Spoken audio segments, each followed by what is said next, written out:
Good morning friends.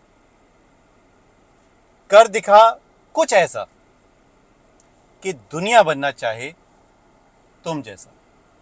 दोस्तों, एक खूबसूरत लाइंस हैं जो मैं कई बार सोशल मीडिया प्लेटफॉर्म पर सुनता हूं, खास आपके लिए। तू अपनी खूबियां ढूंढ, क्योंकि कमियां निकालने के लिए लोग हैं ना। अगर रखना है कदम तो आगे रख, क्योंकि पीछे खींचने के लिए लोग हैं ना। सपने ऊंचे देख, क्योंकि नीचे खींचने के लिए लोग हैं ना। दोस्तों, वेरी पावरफुल लाइंस, आप रिलेट कर पाए होंगे। ये लाइंस आपको कैसी लगी? शायद थोड़ी कड़वी, सटायर, लेकिन सच्चाई से भरी। अक्सर हम दूसरों की कमियां पर ध्यान देने में इतना बिजी हो जाते हैं कि अपनी खूबियों को भी हम भूल जाते हैं। और कभी कभी तो हम इतने आगे बढ़ जाते हैं कि दूसरों के मिसफॉर्च्यून, दुर्भाग्य पर हंसने लगते हैं। क्या आप कभी ऐसे माहौल में खुद को पाया है जहां आप या आपके साथी किसी एसोसिएट की प्रेजेंटेशन देते समय उसके फंबल पर, उसके कपड़ों पर कॉफी गिर जाने पर, बारिश में भीग जाने पर हंस पड़े हों? मदद करने की बजाय आप दूसरों पर हंसने लगते हैं। दोस्तों, क्या आपको कैसा लगेगा अगर आप उस व्यक्ति और दोस्त की जगह होंगे? आज की भागदौड़ भरी जिंदगी में हम अक्सर अपनी ह्यूमन वैल्यूज को भूलते जा रहे हैं। कंपटीशन के इस दौड़ में हम दूसरों के दुर्भाग्य पर अक्सर हंसने लगते हैं। लेकिन क्या आपको पता है, यह व्यवहार न केवल इनह्यूमन है, बल्कि आपके रिश्ते और आपकी सफलता पर भी गंभीर प्रभाव डाल सकता है। हम ह्यूमनलेस, एम्पैथीलेस हो सकते हैं। किसी के दर्द और शर्मिंदगी पर हंसना उस व्यक्ति के गहराई से चोट पहुंचा सकता है। ये तो उसके लिए है, पर आपके लिए भी बहुत नुकसानदायक है। ये उनके आत्मसम्मान को ठेस पहुंचा सकता है, उन्होंने लोनली फील करा सकता है, और यहाँ तक कि चिंता का कारण बन सकता है उनके लिए। पर दोस्तों, प्रोफेशनल वर्ल्ड में ये एम्पैथीलेस बिहेवियर दूसरों को सेल्फ बिलीव को ख़त्म कर सकता है। आइए थोड़ा समय एम्पैथी सीखने में लगाएं। ये स्टोरीज फॉर बिजनेस में हम कहानियों की ताकत से विश्वास रखते हैं। कहानियाँ हमें जोड़ती हैं, मोटिवेट करती हैं और हमें लाइफ लेसन्स देती हैं। हम आपके साथ पर्सनल और प्रोफेशनल ग्रोथ के लिए कई कहानियाँ शेयर करते आए हैं, ताकि आप और आपके सर्कल इसका बेनिफिट ले सकें। दोस्तों, मैं और मेरी पूरी टीम अनुज महाजन बिलीव करती है ट्रांसफॉर्मिंग लाइफ्स।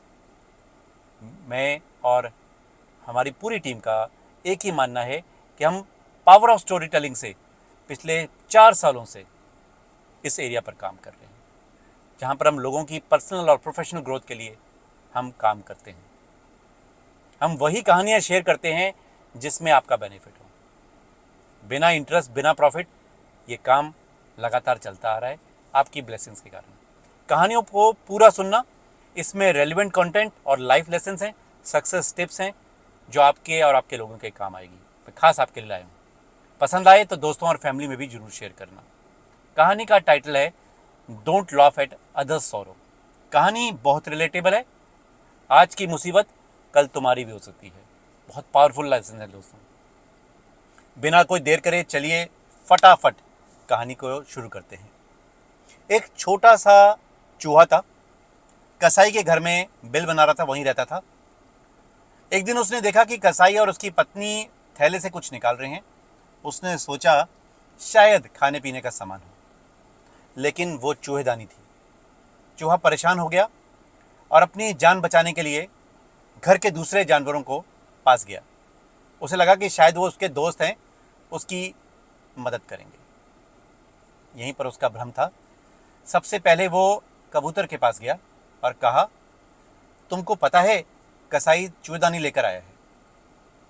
कबूतर हंसा और बोलने लगा, मुझे क्या फ़र्क पड़ता है, मैं क्यों परेशान हूँ, वो तो तेरे लिए लाया है। चूहा नाराज होकर मुर्गे के पास गया और कहा कि कसाई चूहेदानी लेकर आया है, मुर्गा और जोर से हंसने लगा। वो तो तेरी चिंता है, मेरी नहीं। आखिर तंग आकर, उम्मीद छोड़कर, फिर भी उम्मीद लेकर वो बकरे के पास गया और बोला, अपना दुख बताया उसको। बकरा शांत होकर सुना। दोस्त, मैं क्या कर सकता हूं, पिंजा तो तेरे लिए है। दोस्तों, चूहा निराश होकर चला गया। उम्मीद लेकर बहुत आया था पर चला गया। अगले दिन चूहेदानी में एक सांप फंस गया, उसकी पूंछ फंस गई। कसाई की पत्नी ने देखने के लिए वहां गई तो चूहेदानी के पास गई, जैसे ही सांप ने उसे डस लिया। किस्मत अच्छी थी कि डॉक्टर ने उसे बचा लिया, लेकिन डॉक्टर ने कहा कि इनकी तबीयत जल्दी ठीक करनी है तो इनको कबूतर का सूप पिलाओ। कसाई ने कबूतर को कुर्बान किया और पत्नी को पिलाया। पत्नी जल्दी बीमारी से दूर हुई। अभी पत्नी अपना बीमारी को दूर कर रही थी तो उसके रिश्तेदार देखने के लिए उसके पास आए। मेहमानों के लिए मुर्गे को काटा गया और जब पत्नी ठीक हो गई तो कसाई ने खुश होकर पूरी बिरादरी में बकरे की दावत दी और दावत में उस बकरे को लोगों को खिलाया। दोस्तों, ये कहानी एक सबक देती है कि जब कोई अपनी मुसीबत में हो तो उसे हल्के में मत लो। वो मुसीबत उसकी है, कल तुम्हारी भी हो सकती है। दोस्तों, हंसी और मजाक एक खूबसूरत चीज़ है, लेकिन ये कभी भी किसी दूसरे के साथ उसके सेल्फ एस्टीम पर नहीं होनी चाहिए। मैं एक बात कहूँगा, don't laugh on others, always laugh with others. इन दोनों में फ़र्क को समझें। काइंडनेस और एम्पैथी आपको विजेता बनाती है, एक पॉजिटिव एनवायरनमेंट क्रिएट करती है। चलते चलते अपने कोचिंग विजडम से, खास आपके लिए, टीम और वर्कप्लेस में एम्पैथी कैसे क्रिएट करें, 4 टिप्स आपके बहुत काम आएंगे। Number 1, active listening. सक्रिय रूप से सुने। आप लोगों की बातों को ध्यान से सुने, उनके विचारों और भावनाओं को समझने की कोशिश करें। कम्युनिकेशन बेटर होगा। Number 2, understand the perspective. उनके नजरिए को समझें, उनकी स्थिति में खुद को रख कर देखें कि आज वो ऐसा रिएक्ट कर रहे हैं तो क्यों कर रहे हैं, अगर ये मेरे साथ होगा तो मैं कैसे करूंगा। उनके दृष्टिकोण को समझने की कोशिश करें दोस्तों, बहुत इंपॉर्टेंट है। Number 3, encourage open communication. खुले संवाद को बढ़ावा दें। एक ऐसा वातावरण बनाएगा जहां लोग और भावनाओं, चिंता को खोलकर छोड़कर अपने विचारों को व्यक्त कर सकेंगे। Number 4, appreciate others. एक दूसरे की सराहना करें। छोटी छोटी अचीवमेंट को पहचान कर उनकी सराहना करें, उन्हें वांटेड फील करें।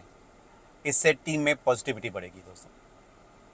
कंसिस्टेंट एफर्ट्स और आपकी प्रैक्टिस से आप काइंडनेस और एम्पैथी अपने अंदर भी ला सकते हैं। दोस्तों, let's spread this beautiful message. Share the story with someone you love. अपने दोस्तों, फैमिली के साथ भी इसे शेयर कर सकते हैं, उनकी ज़िंदगी में भी बदलाव ला सकते हैं। दोस्तों, ज़िंदगी के और भी इम्पॉर्टेंट लेसन सीखने के लिए हमारी सोशल मीडिया चैनल्स पर हमें फॉलो करें। अगले हफ्ते हम फिर मिलेंगे एक नए टॉपिक के साथ। तब तक इन लाइफ लेसन्स को आज से ही आप अपना सकते हैं दोस्तों। Wish you wealth.